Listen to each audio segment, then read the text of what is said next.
우리 어떻게 하면 좋은 인과관계를 우리들이 해갈 수 있을까 하는 문제를 우리들이 함께 생각해 보고 있습니다. 대부분의 좋은 관계는요, 사랑으로부터 출발을 합니다. 이 사랑의 감정이 우리 안에 충만해질 때 이 관계에는요, 활성화되고 이 관계가 훨씬 두터워지게 됩니다. 그 감정이 남자와 여자 사이에서 충만해지면 우리는 그것을 로맨스라고 부릅니다. 이 감정이 동성 간의 관계에서 충만해지면 우리는 그것을 친구라고 이름을 붙이고 또 우정이라고 하는 이러한 열매를 맺게 되는 것입니다. 남자와 여자 사이에 있는 사랑을 붉은색으로 표현을 한다고 하면 동성 간에 있는 이러한 사랑은 푸른색으로 이렇게 표현을 할 수 있습니다. 남자와 여자 사이에 생기는 사랑의 감정은 불처럼 뜨겁습니다. 강렬하죠. 그리고 빨리 불타오릅니다. 대신 빨리 식는 단점도 있습니다. 친구 사이에 생기는 감정은요, 그렇게 막 빨리 확 불타오르지 않습니다. 친구 사이에 믿을 만한 우정이 생기기까지는 상당한 시간이 걸립니다. 강렬하지 않습니다. 하지만 이런 감정이 한번 생기고 나면 쉽게 시들지 않습니다. 잘 가꾸면 평생 가는 이러한 사이로 지내게 되는 것을 우리는 보게 됩니다. 우리의 사랑의 감정에 의해서 생겨나는 이러한 관계들, 이 관계들이 이 감정이 불타오르고 좋아질 때는 문제가 없습니다. 그냥 그대로 따라가면 되는 거죠. 좋아지는데 문제 삼을 게 있겠습니까? 그런데 언제가 문제냐면 이 감정이 식을 때가 문제입니다. 이 감정이 사그러들 때, 이 감정이 변할 때, 그때가 바로 이 관계에 문제가 생기게 되는 정점이 되는 것입니다. 사람은 누구나가 다 감정을 가지고 있고 이 감정은 가만히 서 있는 것이 아니라 이 감정은 자꾸 변합니다. 그러니까 처음에 우리가 사랑을 할 때 그때 가지고 있었던 이 감정이 그대로 그냥 쭉 죽을 때까지 가면 좋은데 이 감정이 시시때때로 바뀌게 된다고 하는 것입니다. 그러니까 좋을 때는 감정이 좋아서 사랑을 하고 애틋했는데 감정이 식으면 이 감정이 사그러들면 그 다음에 어떻게 해야 되는가 하는 이제 이 부분이 결정적으로 문제가 되는 것이죠. 감정이 충만하고 감정이 좋았을 때는 뭐 좋죠. 그냥 있는 감정 그대로 우리들이 충실하면 됩니다. 그런데 감정이 식어버렸어요. 감정이 변했습니다. 감정이 사그러들었어요. 이때는 어떻게 해야 됩니까? 이게 여기가 이제 문제가 되는 거고 바로 이 부분 때문에 인과관계에 문제가 생기게 되는 것이죠. 그래서 우리는요, 사람이 감정이 일정하지 않고 감정이 한 군데 머물러 있지를 않기 때문에 자기의 감정을 잘 조절하고 그 감정을 잘 지켜내는 기술이 우리들에게 필요합니다. 우리들이 돈을 열심히 법니다. 벌면 버는 대로 쪽쪽 다 씁니까? 지혜로운 사람은 그냥 버는 대로 다 쓰지 않죠. 어떡합니까? 저축을 합니다. 모아놓아요. 왜? 뭐 하려고? 이 돈이라는 게 항상 있는 게 아니거든요. 어쩔 때는 사라져갈 때가 있고 어쩔 때는 모자랄 때가 있거든요. 그러니까 그때를 위해서 저축을 해놓는 거죠. 모아놨다가 필요할 때 또 자기에게 이 돈이 없어졌을 때 이러한 때 그 저축해 놨던 것을 가져다가 그 비상시국을 채워 넣으려고 지혜로운 사람은 다 이렇게 돈을 벌어가지고 이게 돈이 벌릴 때 저축을 해놓는 것이 지혜로운 것이죠. 우리의 감정도 비슷한 성향이 있습니다. 이게 좋을 때, 뜨거울 때, 이런 때 그냥 다 써버리면 안 됩니다. 그때 좋을 때, 감정이 막 올라올 때, 이게 막 넘칠 때, 이런 때 잘 저축해 놔야 됩니다. 잘 저축했다가 감정이 식어질 때, 감정이 사그러들 때, 이런 때 그러한 우리가 저축해 두었던 이러한 감성을 사용할 줄 알아야 되는 것이죠. 바로 그런 사람이 지혜로운 사람입니다. 우리가 감정을 자기 원하는 대로 조절하고 감정을 자기 하고 싶은 대로 만들어낼 수 있는 이러한 사람은 세상에 없습니다. 그래서 우리가 좋은 감정이 있을 때, 이런 사랑이 불타오를 때 어떻게 하면 이 사랑의 감정을 우리의 마음속에 잘 저장해 두었다가 이게 우리의 감정이 식어지고 약해졌을 때 그때 그 저축해 두었던 것을 사용해서 그 어려움을 이겨낼 수 있느냐 하는 것이 우리가 살아가는 데 있어서의 상당한 지혜라고 생각이 되는 것입니다. 그것이 바로 우리의 인과관계를 잘 유지해 갈 수 있는 방법입니다. 우리는요, 이렇게 사랑의 감정을 잘 저장해 두었다가 사용하는 그것을 가르쳐서 뭐라고 부르냐면 책임감이라고 부릅니다.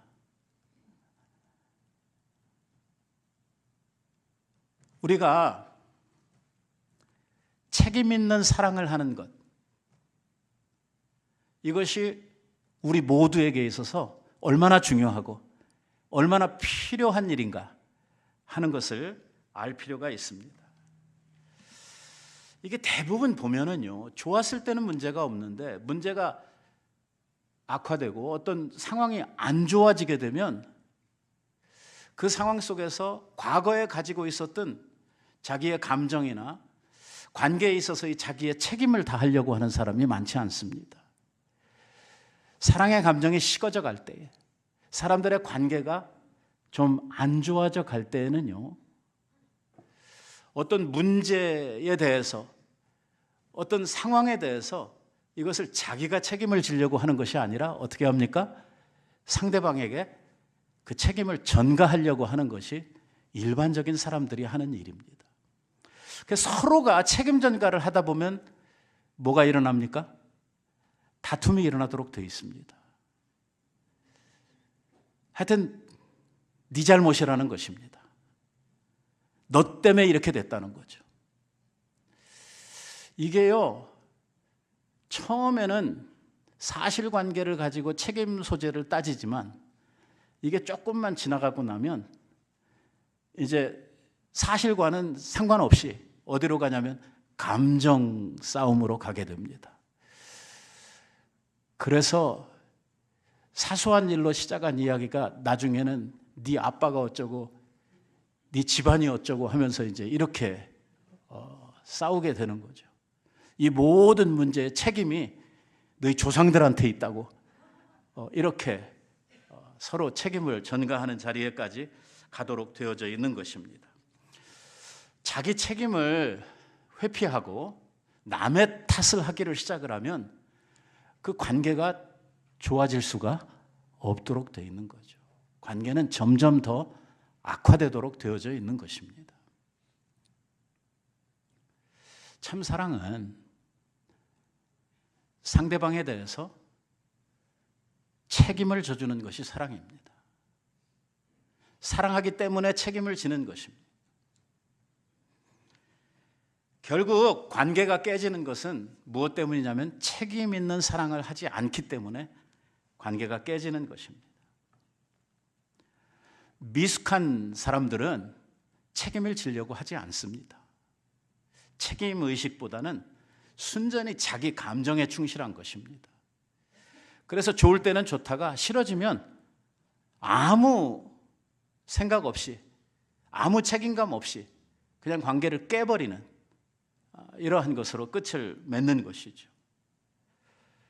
그래서 이렇게 감성에 의해서 움직이는 사람들은 늘 불안할 수밖에 없고 끝이 좋지를 않도록 되어져 있습니다. 성숙한 인간관계는 책임을 지는 것입니다. 아주 쉽게 이야기하면 애를 낳았으면 어떻게 해야 됩니까?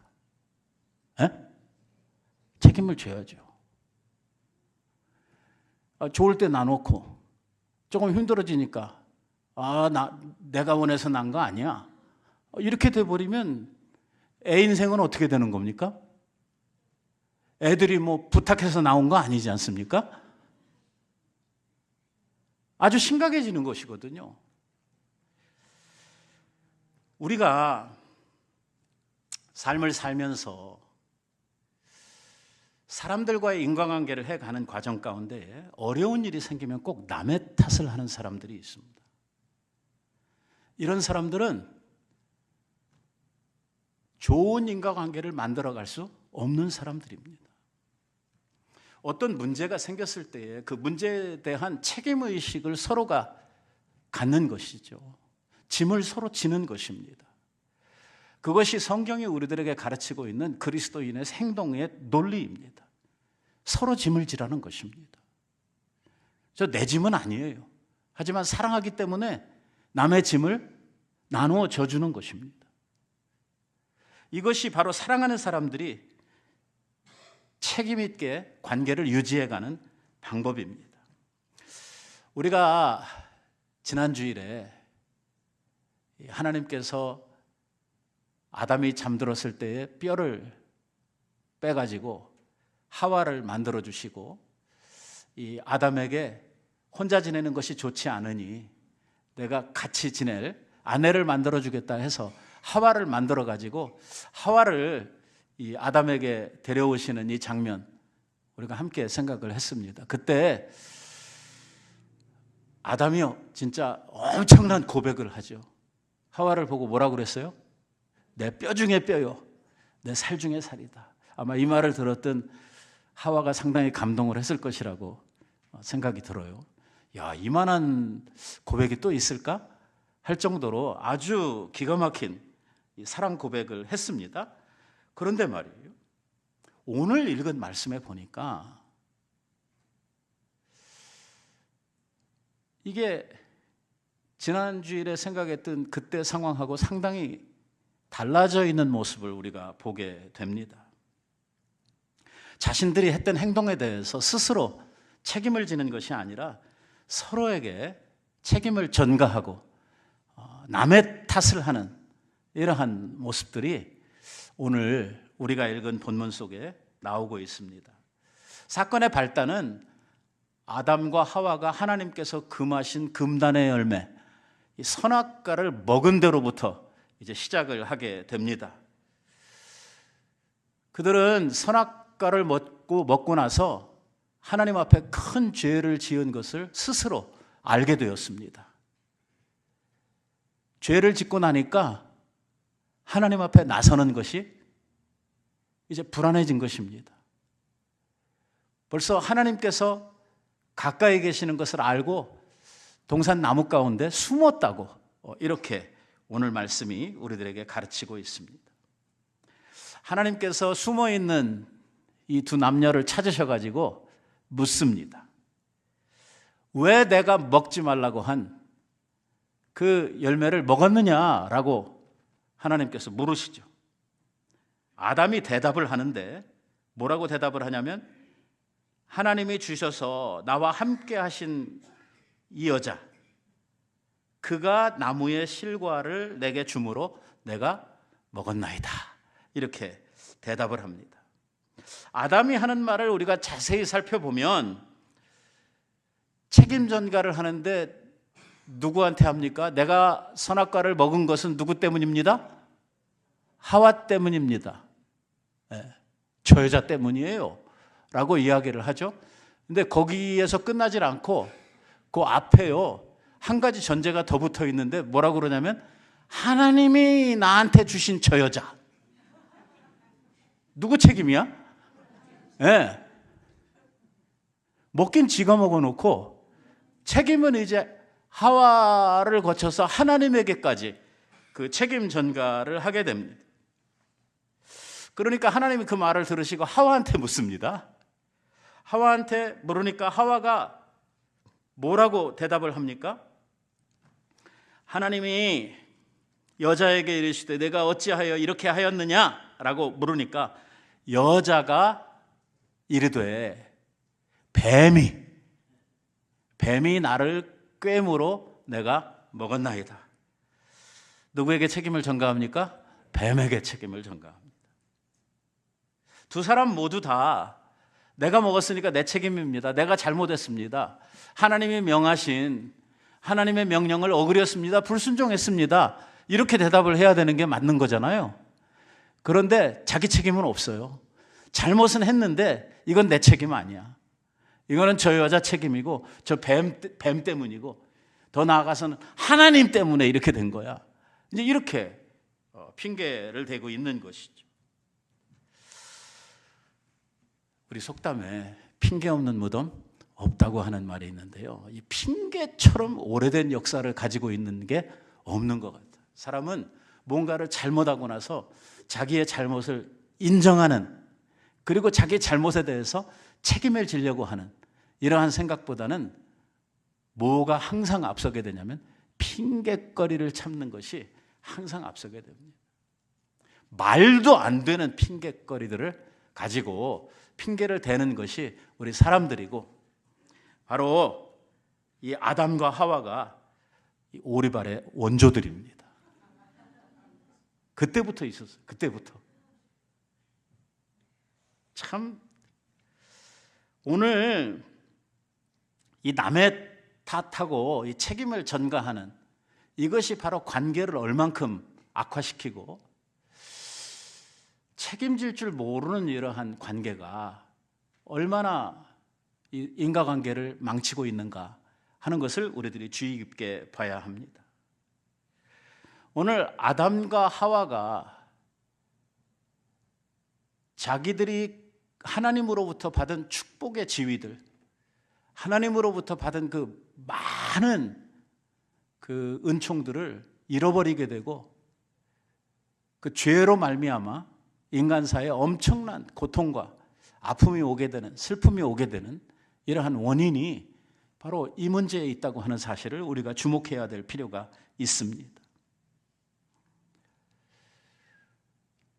우리가 이 시리즈를 가지고 말씀을 시작을 할 때 이야기를 했지만, 인간관계가 나쁜 것은 단순히 우리가 저 사람하고 나, 이 쌍방간에 있는 이 관계가 나쁜 것, 이것이 가장 큰 문제가 아니라 근본적으로 하나님과의 관계가 틀어지기 때문에 인간관계도 틀어질 수밖에 없다고 하는 이야기를 제가 이미 하고 왔습니다. 하나님과의 관계가 잘 돼야 인간관계도 잘 되도록 되어져 있다. 그거하고 이거하고 무슨 상관이 있지? 라고 생각을 할 사람들이 있을지 모르지만, 사람의 마음이 하나님으로부터 지음을 받았을 뿐만 아니라 하나님의 은혜로 우리의 마음들이 움직여지기 때문에 하나님의 은혜의 관계에서 떨어져 나가거나 하나님의 은혜를 공급받지 못하는 마음들은요, 어떠한 관계도 좋은 관계를 유지해 갈 수가 없다고 하는 것입니다. 결국 오늘 아담과 하와한테 생겨난 이러한 아주 심각한 문제, 여기에는요 제일 먼저 원인이 되었던 것이 뭐냐면 하나님과의 관계가 깨졌단 말이에요. 뭐가 문제가 생겼습니까? 하나님의 명령을 어그렸습니다. 하나님의 명령을 순종하지 못하고 불순종하는 데서부터 하나님과의 관계가 깨지기 시작을 하고, 하나님과의 관계가 깨지고 나니까 그 다음에 아담과 하와의 관계도 그 좋았던 거 다 잃어버리고 이제 나쁜 관계로 진행해 가도록 되어져 있는 것이죠. 사람의 관계가 이렇게 깨어지는 것은 이 복합적인 이유를 가질 때가 많습니다. 하나의 이유 때문에 인과관계가 완전히 깨지는 이런 경우는 흔치 않습니다. 이게 가만히 보면은 어떤 관계를 두고 생각을 해도 한 번, 두 번 참죠. 처음에는 이해를 하려고 합니다. 그런데 이게 계속해서 그 관계들이 나쁜 쪽으로 진행이 되고 같은 잘못을 반복해서 하게 될 때에 내가 이렇게까지 참았는데도 불구하고 너는 이렇게밖에 할 수 없더냐 해가지고 이제 폭발을 하게 되는 거거든요. 오늘 아담과 하와가 이 관계가 깨지는 과정에 있어서 결정적인 역할을 한 게 누구냐면 뱀입니다. 여기 나오는 뱀은 누굽니까? 사단입니다. 사단은요, 우리가 행복하게 지내는 걸 원하지 않습니다. 우리 사람들이 서로 사랑하고 화목하게 지내는 거, 얘는요, 배가 아파서 견디질 못하죠. 그래서 사단은 어떻게 해서라도 관계를 깨뜨리고 불화하게 만들고 서로 미워하고 증오하고 싸우고 이렇게 만들려고 하는 것이 사단이 하는 일입니다. 자기가 가지고 있는 모든 괴계를 다 동원을 해서 사람들을 이간질하고 거짓말시키고 하여튼 별짓을 다 해서라도 이 관계를 깨뜨리려고 하는 것이 사단이죠. 우리가 불화하고 싸울 때 누가 좋아하냐면 사단이 뒤에서 미소를 짓고 좋아합니다. 결국 우리가 참다 못 잡고 싸우잖아요. 싸우고 나면 누구 좋은 일 시킨 거냐면 사단 좋은 일 시킨 겁니다. 사단이 하는 일이 이거예요. 유혹하는 일을 하는 것입니다. 사람을 유혹해서 죄를 짓게 만들고 사람들의 사이를 나누고 하는 일을 마귀가 합니다. 이 마귀, 이 사탄이라고 하는 이름의 뜻이 뭐냐면요, 분리시킨다 하는 뜻을 가지고 있습니다. 사단은 뭐 하는 존재냐? 사람의 사이를 갈라놓는 것이, 이것이 사단이 하는 일입니다. 관계를 깨뜨리고 분리시키고 유혹해서 사람들로 하여금 관계를 깨는 것, 이것이 바로 마귀가 하는 일이고, 마귀가 끝없이 우리에게 찾아와서 우리들을 넘겨뜨리고 우리들을 빠뜨리려고 하는 것이 바로 이러한 갈등 관계를 만들고 서로 전쟁하도록 싸우도록 만드는 것이 사단의 하는 일이라고 하는 것입니다. 우리는요, 이러한 사실을 잘 보지를 못합니다. 우리의 마음에 분이 차고 우리의 마음에 문제가 생길 때 우리는 그 안에서 사단이 역사하고 있고 그 뒤에 조정하고 있는 존재가 사단이라고 하는 것을 보지도 못하고 이러한 것을 간과할 때가 너무 많습니다. 그냥 눈앞에 보이는 사람만, 그리고 자기가 생각하고 있는 어떤 그 주제만 생각을 하다 보니까 결국에는 자기가 누구 꾀임에 빠져가지고선 지금 사단의 종노릇을 하고 있는 줄도 알지 못하고 그 꾀임에 빠져서 결국 갈 때까지 가는 이러한 경우가 너무나 많다고 하는 것입니다. 우리 믿음 있는 사람들이 해야 될 일이 뭐냐? 우리의 삶에 일어나고 있는 이러한 영적 전쟁들, 무슨 소리냐면 사단이 우리들을 유혹하고 우리들을 관계를 자꾸 깨뜨리고 갈등 관계를 조장하고 하는 이러한 것들을 통찰력 있게 판단할 수 있어야 됩니다. 이러한 것들을 볼 수 있어야 한다는 말이죠.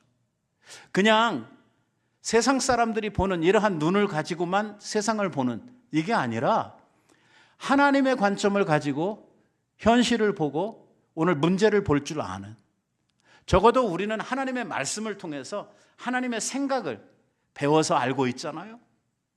그러니까 이러한 말씀에 의해서 배운 이러한 믿음의 생각들, 하나님이 가지신 하나님의 관점들, 이러한 것들을 가지고 사실을 보고 그 현실을 파악하는 이러한 지혜가 우리들에게 있어야 된다고 하는 것입니다. 우리가 이러한 것들을 간과하게 되고 그냥 눈앞에 보이는 대로, 그냥 귀에 들리는 대로 이것만 가지고 판단을 하고 그대로 움직이다 보면 결국은 우리는 세상 사람들과 하나도 다를 것이 없는, 결국은 사단의 노름에 우리들이 춤추고 마는 이러한 자리에 빠질 수밖에 없다고 하는 것입니다. 그래서 우리는 영적인 시야를 키워야 된다고 하는 것입니다. 어떤 문제가 났을 때에 지금 당장 나를 힘들게 하고 어렵게 하는 그 문제만 보는 것이 아니라 그 문제 뒤에서 역사하고 있는 힘, 오늘 무엇이 동인이 되었고 무엇이 결국 이 문제를 만들었는가 하는 그 핵심을 파악하는 이러한 지혜들이 있어야 되는 것이죠. 그래야만 우리들이 그 문제를 해결할 수 있는 지혜도 거기에서 얻게 되는 것입니다. 제일 나쁜 것은 말꼬리 잡는 것입니다. 사람이 화가 나면은요, 말이 꼬이거든요. 하고 싶은 말을 제대로 못 해요. 왜? 생각이요, 화가 나 있을 때는요, 조리 있게 판단력 있는 이 말을 잘 하지를 못하도록 되어져 있거든요. 평상시 같으면 그렇게 말을 안 할 텐데 감정이 격해 있는 경우에는요, 이 생각이 너무 짧아져 가지고 그냥 안 해야 되는 말들을 막 쏟아 놓을 때가 많이 있단 말이에요. 본심은 그게 아닌데 화가 나 가지고 일단 말부터 던지는 이러한 경우들이 가끔 있다는 것입니다. 그러면 그 말꼬리를 잡아 가지고 그 사람이 했던 말보다 강도를 조금 한 2배나 3배 정도 더 세게 해 가지고 남을 다시 공격하는, 이거는 같이 죽자는 거지, 이거는 문제를 해결해 보겠다는 그러한 생각이 아니거든요. 그래서 생각을 게을리해서는 안 됩니다. 이 뱀이 하와를 유혹할 때 하나님의 말씀에 의혹을 품도록 만들었습니다.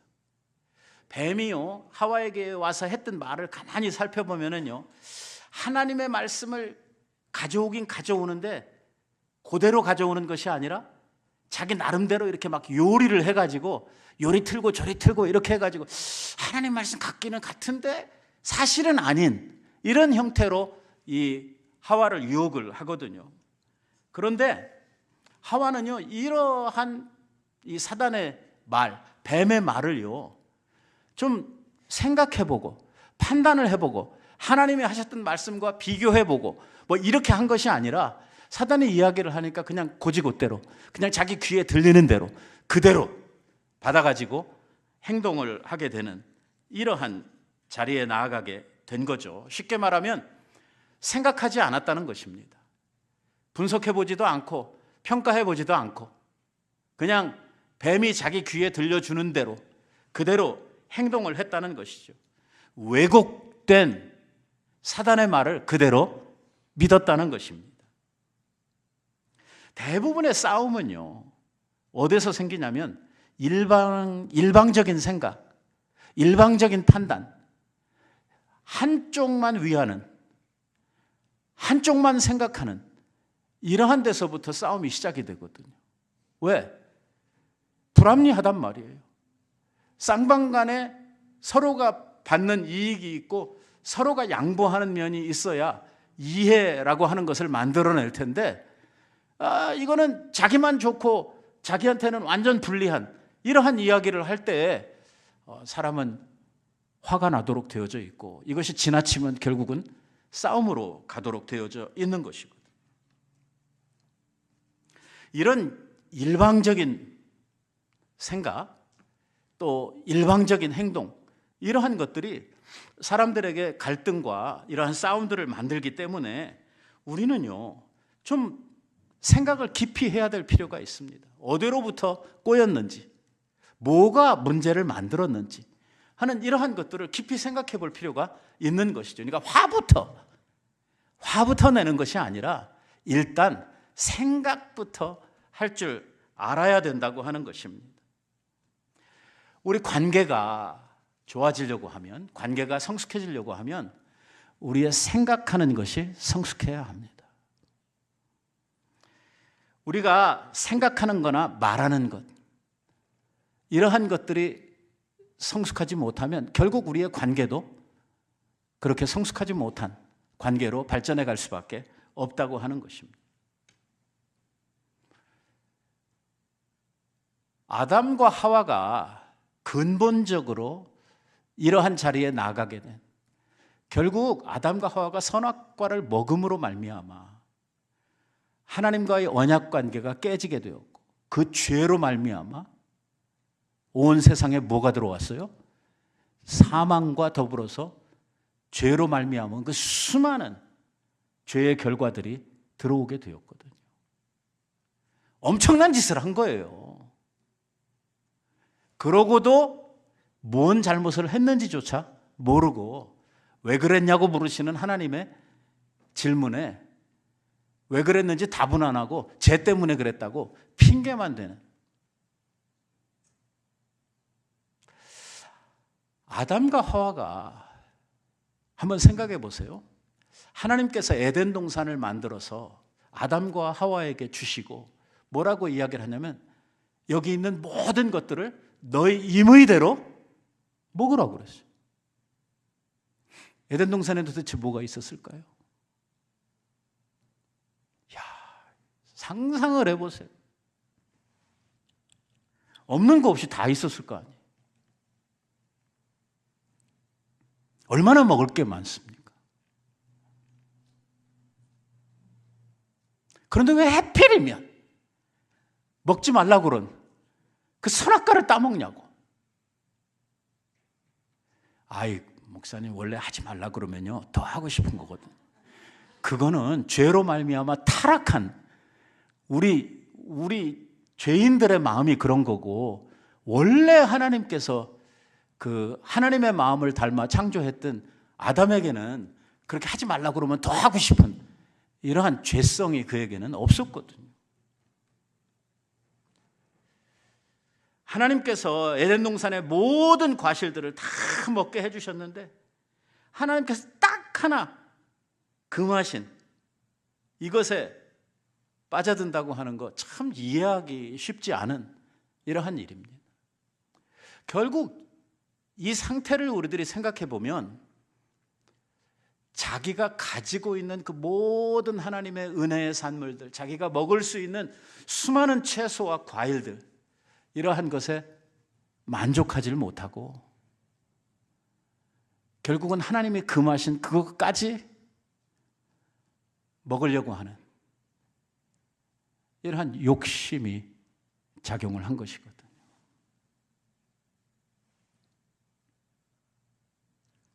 우리가 앞으로 계속해서 훈련을 해야 될 영적 훈련 가운데 뭐가 있냐면 자족하는 훈련을 하는 것입니다. 이것이 우리의 인생에, 그리고 우리 인과관계에 얼마나 중요한 역할을 하게 되는지 모릅니다. 뭐가요? 자족하는 삶 말입니다. 사도 바울이 뭐라고 그랬습니까? 자족하는 사람이 경건에 대단한 유익을 누릴 수 있게 된다고 이렇게 고백을 했습니다. 하나님께서 내게 주신 것, 하나님께서 나에게 허락해 주신 것들로 감사할 줄 아는, 오늘 내가 가진 것으로 만족하는 이러한 생각을 가지는 것이 얼마나 중요한지 모릅니다. 우리가 일반적으로 가난한 사람들은 그저 내가 요만큼만 가지면 행복할 텐데 하는 생각을 하면서 삽니다. 하지만 막상 그것을 가지고 나면은요, 또 다음 목표가 생기게 되고 그 욕심은 점점 커져가도록 되어져 있다는 것이죠. 그러니까 내가 없는 것들을 가지고 이것을 가지게 되면 행복할 텐데 이런 생각을 하면 안 되고, 이미 내가 가지고 있는 것, 이미 내가 누리고 있는 것, 그것을 가지고 거기에서 행복을 찾는 이 자족하는 마음, 이것을 훈련하는 것이 우리들에게 필요하다고 하는 것입니다. 아무리 많은 것을 가지고 있다고 하더라도 자족할 줄 모르는 사람, 내가 있는 것으로 만족할 줄 모르는 사람은 바로 그 사람이 거지, 그 사람이 바로 가난한 사람인 거죠. 액수가 돈이 몇만 불 이상 있어야지 거기서부터 부자다. 그게 아니거든요. 어떤 사람은 남보다 훨씬 더 많은 것을 가지고도 거지 같은 인생을 사는 사람들이 있고, 어떤 사람은 적게 가지고도 부유하게 사는 사람들이 있다는 것입니다. 결국 자기의 마음을 어떻게 훈련하고 다스리느냐 하는 여기에 달려져 있다고 하는 것이죠. 자족하는 마음을 가지는 것이 중요하다고 이야기를 하고 있는 것입니다. 가난만이 빈곤이 아니라 자족하지 못하는 것이 빈곤입니다. 자족하지 못하는 사람은 항상 그 마음에 불만과 원망을 가지고 사는 사람일 수밖에 없거든요. 그래서 이러한 사람의 삶에는 뭐가 없냐면 감사가 없거든요.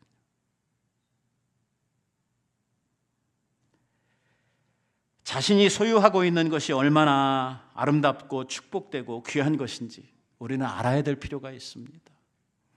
오늘 이 예배 시작하면서 여러분들하고 나누었다시피 여러분 정말 이 샬롯에 사는 거 감사해야 됩니다.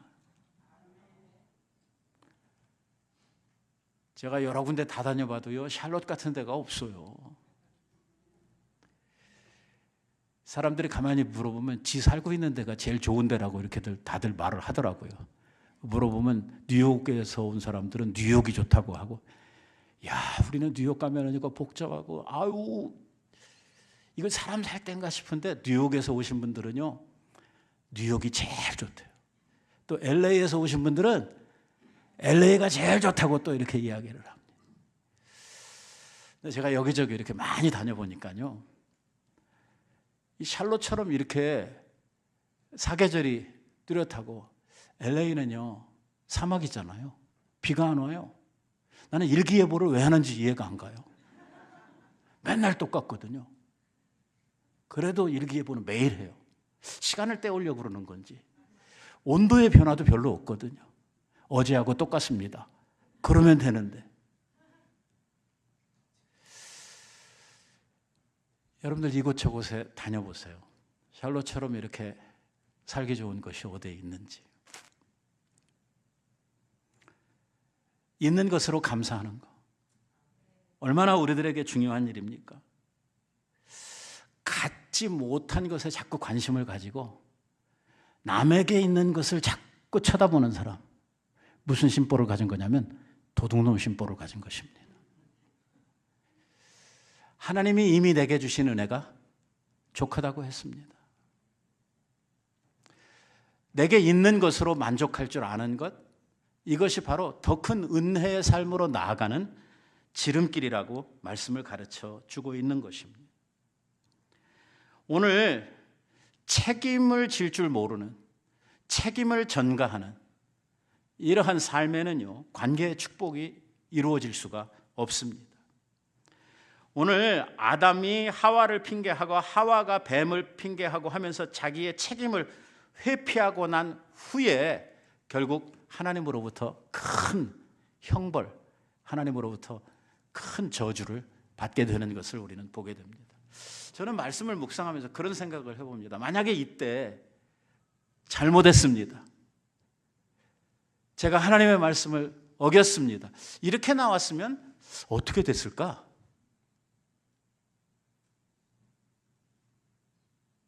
모르겠어요.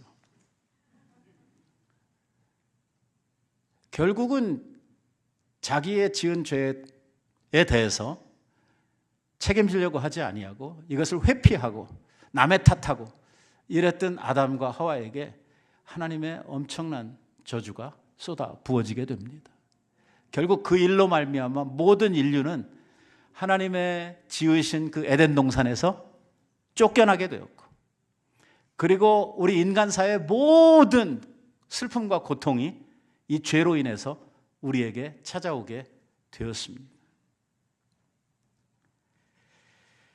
오늘 잘못했을 때에 자기의 책임을 회피하는, 이 남의 탓을 자꾸만 하려고 하는 이러한 생각이 결국 우리의 관계를 점점 더 악화시키고 있다고 하는 것입니다. 아담이 하나님께서 무엇을 하였느냐라고 물을 때에 하나님 잘못했습니다. 이렇게 대답을 했더라면 얼마나 좋았을까? 혹시 그에게 다른 새로운 길이 열리지 않았을까 하는 생각을 합니다. 뭐 결국 그렇게 안 됐으니까 생각뿐이지만 말입니다.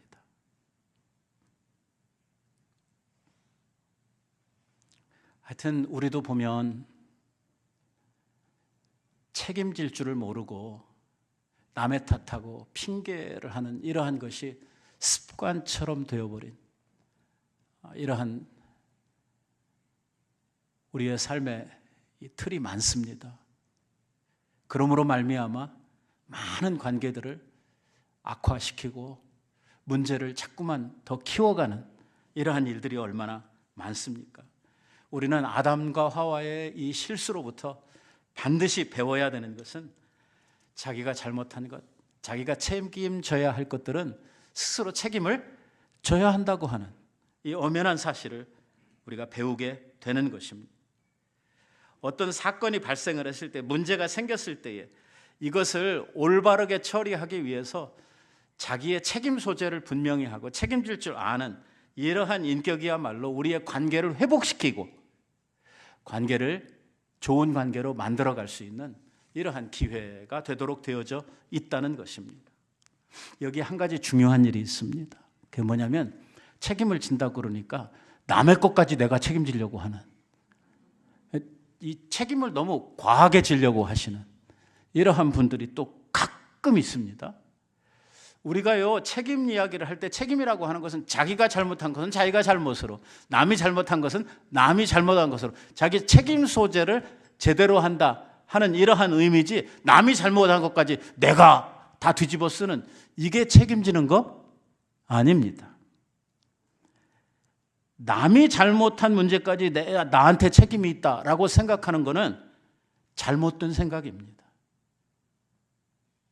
자기 책임을 다른 사람에게 전가하는 것도 나쁘지만 남의 잘못을 내 것으로 가지고 오려고 하는 마음도 나쁩니다. 옳지 않습니다. 대개 이게 어디에서 나오게 되냐면 잘못된 사랑으로부터 나옵니다. 막 사람을 열 몇 명씩 죽인 그 연쇄 살인범, 우리나라에 몇 명 계시죠? 그 부모님들 뭐라 그래요?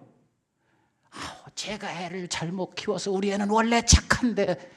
착하긴 뭘 착해요?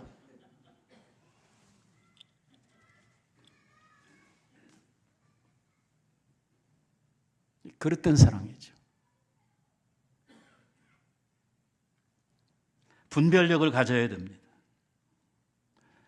내가 책임져야 할 것, 또 공동으로 책임져야 할 것, 또 책임의 소재가 남에게 있는 것, 이러한 것들을 우리들이 분명하게 구분을 할 줄 알아야 되고,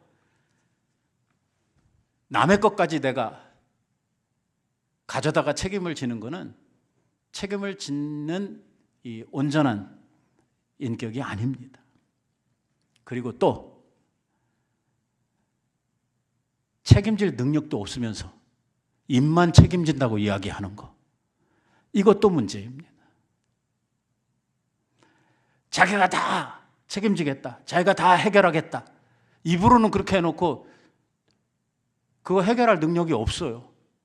돌아서면 아무것도 안 해. 그 앞에서만 큰 소리 뻥뻥 치고. 이러한 사람도 더 이상 좋은 인과관계를 만들어 갈 수 있는 사람은 아니지요. 책임을 잘 감당하는 사람일수록 우리는 그런 사람을 인격자라고 부릅니다.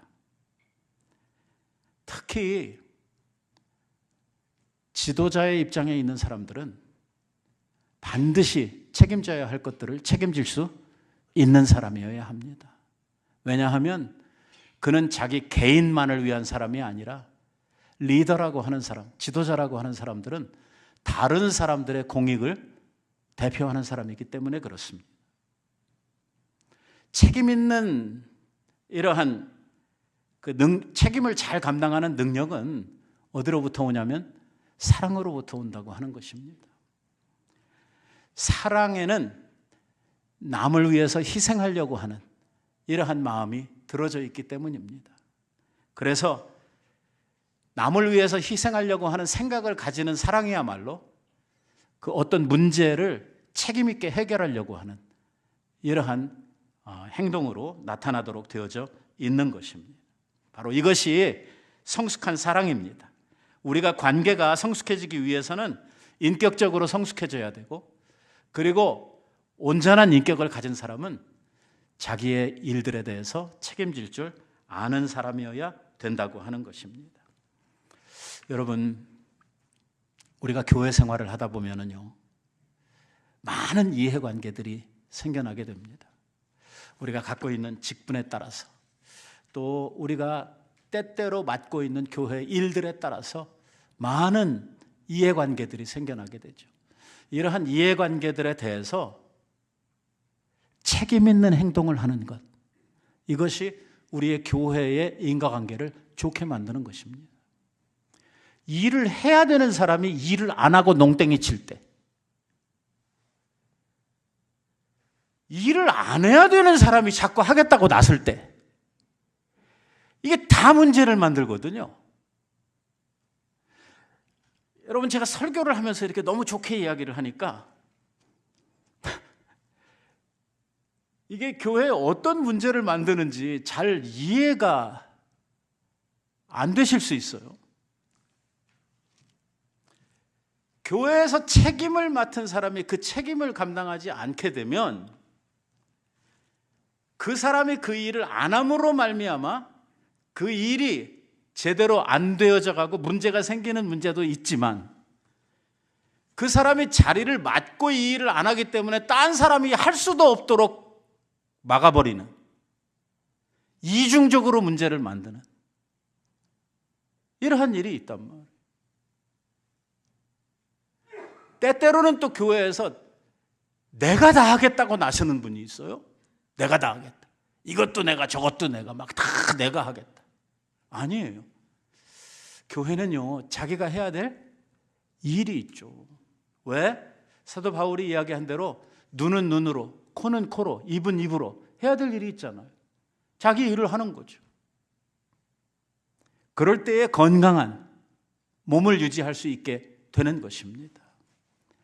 책임을 다하는 공동체, 책임을 다하는 이러한 인격들이 우리의 관계를 아름답게 행복하게 해가는 것입니다. 가정에 있어서도 마찬가지입니다. 아빠는 아빠의 책임을, 엄마는 엄마의 책임을 다할 때 가정이 행복한 거죠. 책임을 서로 미루거나 이 책임의 소재 때문에 다투게 되면 가정은 행복해질 수 없도록 되어져 있는 것입니다. 책임 있는 사랑을 통해서 우리의 인과관계를 아름답게 만들어가는 우리 모두가 되었으면 좋겠습니다. 우리 교회 성도들이 자기 맡은 바, 자기 책임들을 잘 감당해서 우리 교회가 하나님 앞에 건강한 교회, 행복한 교회로 만들어져 갔으면 좋겠습니다. 같이 기도.